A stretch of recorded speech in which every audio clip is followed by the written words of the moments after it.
अस्सलाम वालेकुम व्यूवर्स। आज हम यूनिफिकेशन थ्योरी के मुताबिक अपना तीसरा लेक्चर पेश कर रहे हैं। यूनिफिकेशन थ्योरी तिब्ब यूनानी को जदीद मेडिकल साइंस से तत्बीक देने का और उन दोनों को हम अहम करने का एक नाम है।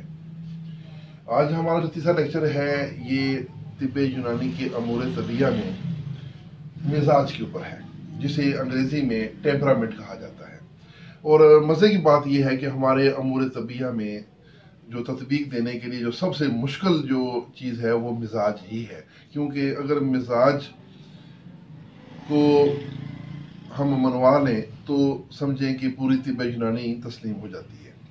फ़िलहाल अभी तक मिजाज को साइंस ने तस्लीम नहीं किया, या हम उसको अभी तक साइंस से मनवा नहीं सके। तो मिजाज की सबसे पहले तारीफ, कानून तिब्ब में मिजाज ऐसी हालत है जो अरकान बसीत के बहुत छोटे छोटे अज्जा में तकसीम होना और फिर बाहिम मरकब साजी करने से पैदा होती है। अरकान अपनी इनफरादी खवास खो देते हैं और मरकब में एक नई खासियत पैदा हो जाती है। यूं कह लें कि चार अखलात की तश्कील पर मिजाज पैदा होते हैं। अच्छा, ये तो अखलात की तश्कील पर तो मिजाज पैदा होते हैं, लेकिन उसके अलावा भी मिजाज पैदा होते हैं। आज़ा के मिजाज भी हैं, अखलात के मिजाज भी हैं, अरवा के मिजाज भी हैं, हर चीज़ के मिजाज हैं। जब हम मिजाज को वसी मानों में लेंगे तो आगे फिर मिजाज को बयान करने के बहुत से तरीके हैं। मिजाज उज़वी है, मिजाज नोई है, मिजाज खित्ते के लिहाज से भी अलग है, मिजाज सनफी भी है, मिजाज उज़वी है। तो ये तिब्ब यूनानी में मिजाज को बड़े वसी पैमानों पे किसी भी चीज़ को डिस्क्राइब करने के लिए बयान किया जाता है। मिजाज की दो बड़ी अक़साम हैं। नंबर एक, मिजाज मुफरद या सादा। इसमें गर्मी, तरी, सर्दी और खुश्की वगैरह चार मिजाज हैं। दूसरा है मिजाज मुरक्कब। इसमें गर्म खुश्क, गर्म तर, सर्द खुश्क और सर्द तर, ये चार मिजाज हैं। और ये चार मिजाज हम चार अखलात से उनके मिजाज जोड़ के तो फिर अखलात के भी इसी तरह यही चार मिजाज हैं। यानी गर्म खुश्क सुफरा है, गर्म तर दम है, सर्द तर बलगम है और सर्द खुश्क सौदा है। अगर हम इस मिजाज के मौजू को थोड़ा लंबा करना चाहें, इस लेक्चर को वसअत देना चाहें, तो ये बहुत लंबा हो सकता है, कई दिनों पे मुहित एक लेक्चर होगा, तो उसको मुख्तसर करना है। मेरा मकसद किताबी इल्म की वीडियो बनाकर आप लोगों को पेश करना नहीं है, बल्कि मैं कुछ नया पेश करना चाहता हूँ इस मिजाज के हवाले से।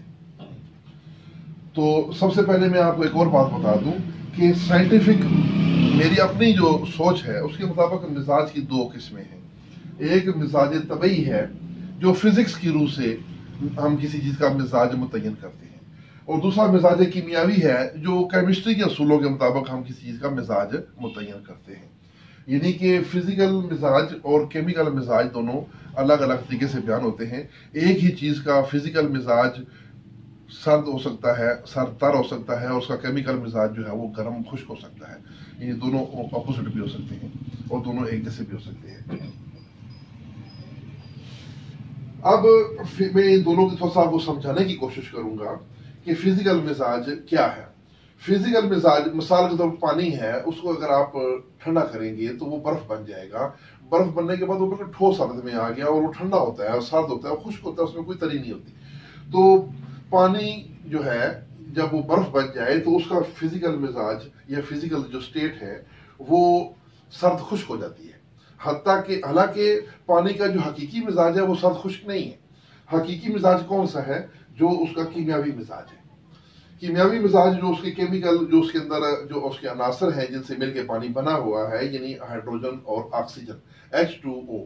तो उसमें हाइड्रोजन दो हिस्से है, ऑक्सीजन एक हिस्सा है, उनको मिलाएंगे तो जो उसका हम केमिकल मिजाज निकालेंगे वो उसका मुस्तकिल मिजाज होगा, वो उसका मिजाज सर्द तर है। तो ये जो केमियाई मिजाज है जो केमिकल बेस पे है, ये हमेशा मुस्तकिल रहता है जब तक कि उसकी आप केमिकल कंपोजिशन को तोड़कर कोई नया केमिकल ना बना दें। जब तक उसका वही केमिकल फार्मूला है तो उसका मिजाज भी वही रहेगा। लेकिन जो उसका मिजाज तबई है ये मुतगय्यर होता है। مختلف اگر دھوپ میں رکھ دیں سے پانی گرم ہو گیا تو وہ گرم تر ہو جائے گا. سردی میں رکھنے سے ابھی مایا ہے، ٹھنڈا ہے اور تر ہے، تو اس کو آپ سرد تر کہیں گے. جب وہ برف بن جائے گا تو آپ اس کو سرد خشک کہیں گے. لیکن وہ اس کا جو مزاج ہوگا وہ اس کا عارضی مزاج ہوگا یا مزاج طبعی ہوگا، اور یہ متغیر ہوتا ہے. یہ آپ نے مثالیں بڑے اچھے طریقے سے مجھے سمجھ لی ہوں گی. اب میں طب یونانی کے جو مزاج ہیں وہ 4 ہیں، لیکن نظریہ اربع میں 8 مزاج ہیں. تو ان دونوں کی تطبیق کرنی ہے. یہ کچھ نئی باتیں جو میں آپ سے شیئر کرنا چاہتا ہوں مزاج کے حوالے سے، میں ان پہ گفتگو کر رہا ہوں. جو عام کتابی باتیں ہیں میں ان کو زیادہ زیر غور نہیں لا رہا، کیونکہ وہ آلریڈی آپ لوگ طب کے کورس میں پڑھ چکے ہیں. طب یونانی میں 4 اخلاط ہیں، 4 ارکان ہیں، اور ان کے اپنا اپنا ایک مزاج ہے. یعنی 4 مزاج ہیں. مزاج کون سے ہیں؟ مٹی یا سودا کا مزاج سرد خشک ہے. ہوا کا اور خلط دم کا مزاج گرم تر ہے. اسی طرح پانی رکن ہے اور بلغم خلط ہے، تو ان کا مزاج سرد تر ہے.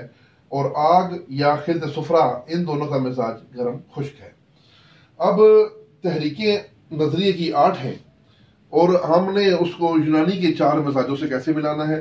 یونانی میں جو مزاج لکھے ہوئے ہیں اس میں غالب اور مغلوب آگے پیچھے نہیں کیے جاتے، اس کی تفریق نہیں ہوتی. یعنی کہ وہاں پر اس کے ساتھ درجہ لکھا جاتا ہے، گرم 4 درجہ، خشک 3 درجہ، یا گرم 2 درجہ، خشک 4 درجہ. تو یعنی جو کم مقدار ہے وہ پہلے بیان ہو جاتی ہے، اور جو اس میں کوئی فرق نہیں ہے کہ آگے پیچھے کیسے بیان کرنا ہے. لیکن نظریے میں ایک خاص ترتیب ہے. نظریے میں جو چیز زیادہ غلبہ رکھتی ہے وہ پہلے بیان کی جاتی ہے. یعنی گرم خشک میں گرمی زیادہ ہوگی اور خشکی کم ہوگی تب ہم اس کو گرم خشک کہیں گے. اگر اس میں خشکی زیادہ ہے اور گرمی کم ہے تو پھر ہم اس کو خشک گرم کہیں گے.